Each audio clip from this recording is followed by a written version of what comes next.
Umdlali wasesiswini we-Kaizer Chiefs uSamkelo Zwane ukhonjwa njengoneqhaza elikhulu kuleli qembu. Lo mdlali wasesiswini ohlonishwa kakhulu oneminyaka engu-22 ubudala uthwale kanzima ukuthi aqale eqembini selokhu aqala ukubonakala ngasekupheleni kuka-2022.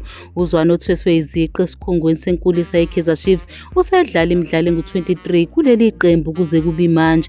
Indodana yowayeyisihlabani se-Orlando Pirates u-Eugene Zwane kuthiwa izoshiya igama layo ku-Chiefs kule sizini, kusho i-ejenti yakhe uMagaba, oqhube wathi ngeke kummangaza ukubona uSamkelo Zwane ethola iphupho lokuya e-Europe ngesizini ezayo.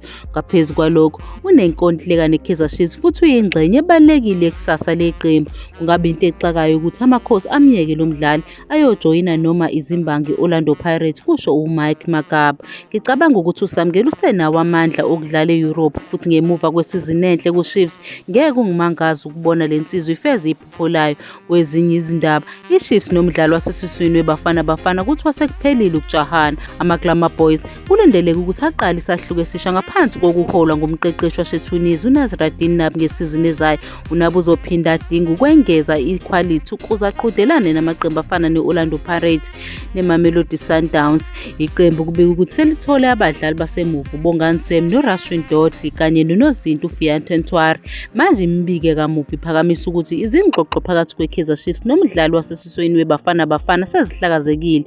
Amakhosi noThibang Phede kubikwa ukuthi bahlakazekile. Lo mdlalo oneminyaka engu-30 ubudala odlala esiswini usezincwadini ze-Chives edlala esigabeni sesibili sasePortugal ngeke ajoyine i-Kaizer Chiefs ngaleli windi lokuhwebelana ngabadlali.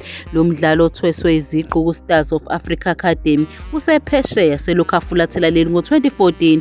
Unemidlalo emine yeBafana Bafana.